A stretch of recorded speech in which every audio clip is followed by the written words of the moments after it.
Hello everybody, my name is Tony, I'm Hunter's dad. Hunter is my 9-year-old autistic son. I'm here to talk about a controversial topic, and that is the possible association between violence and autistic spectrum disease. Why is this important to talk about? It's been in the news media recently because of the Virginia Tech shootings. If you don't live in the United States, you may or may not know that there was a mass murder episode at Virginia State University several weeks ago. 32 people were killed by an assailant using 2 handguns. He then killed himself.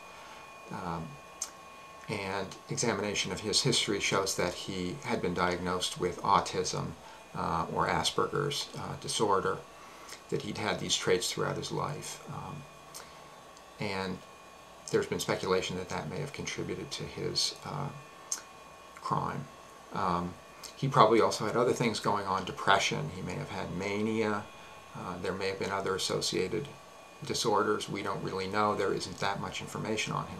But apparently there was a report in CNN that talked about this possible association, and it was pulled after 24 hours because of pressure from interest groups, from groups representing Asperger's individuals.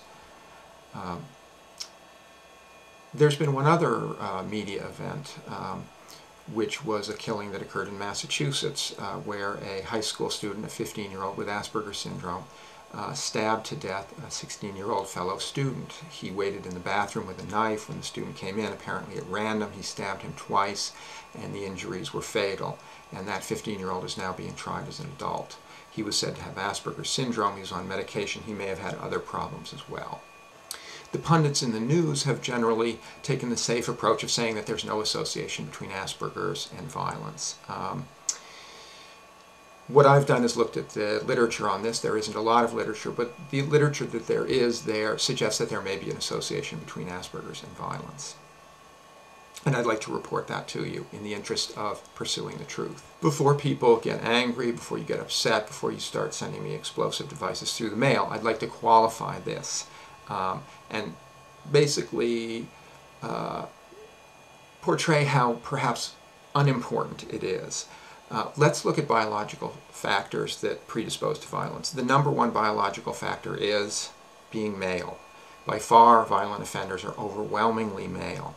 There's something about the male brain. It's programmed for aggression and violence, and for that reason, we are overrepresented in the offender population. I'm a male. I don't go around worrying that I'm going to be violent. I don't think that I'm a violent person, and I think the vast majority of men are not violent people. And the second reason is that most disorders, most neuropsychiatric disorders are associated with an increased risk of violence.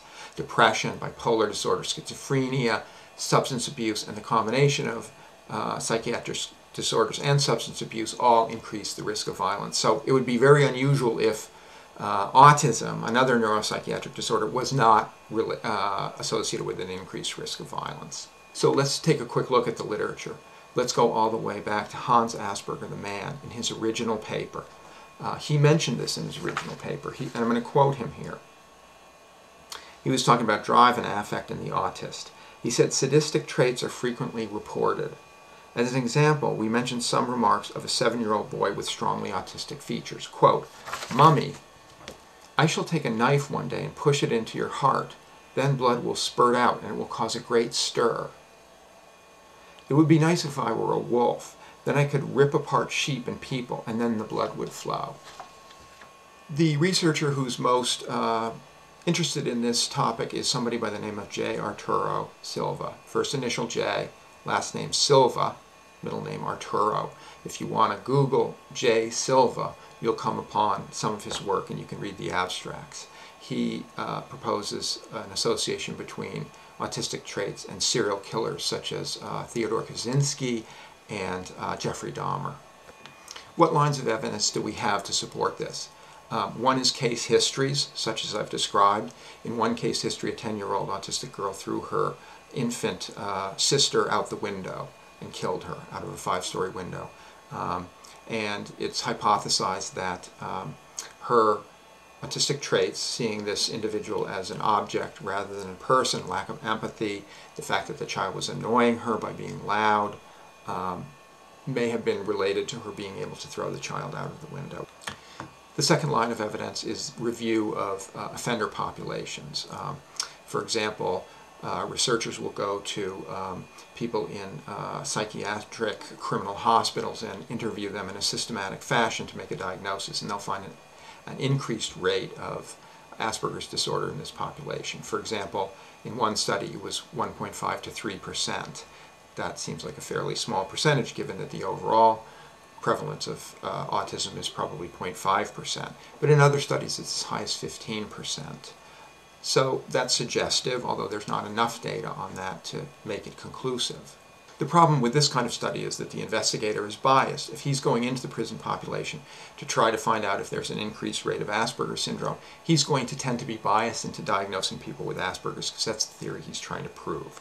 A much better study would be a prospective study, following people who've already been diagnosed with Asperger's but have not committed any violence to see if they commit violence. And there is actually one such study, which I reported on in my video on the outcome of Asperger's disorder. They followed 70 people with Asperger's disorder from early age 10 or so into their 20s. And one of the hypotheses that they were looking at was, is there an association with police involvement? And this is what they found. Out of those 70 people, 7 people were involved in some kind of police activity.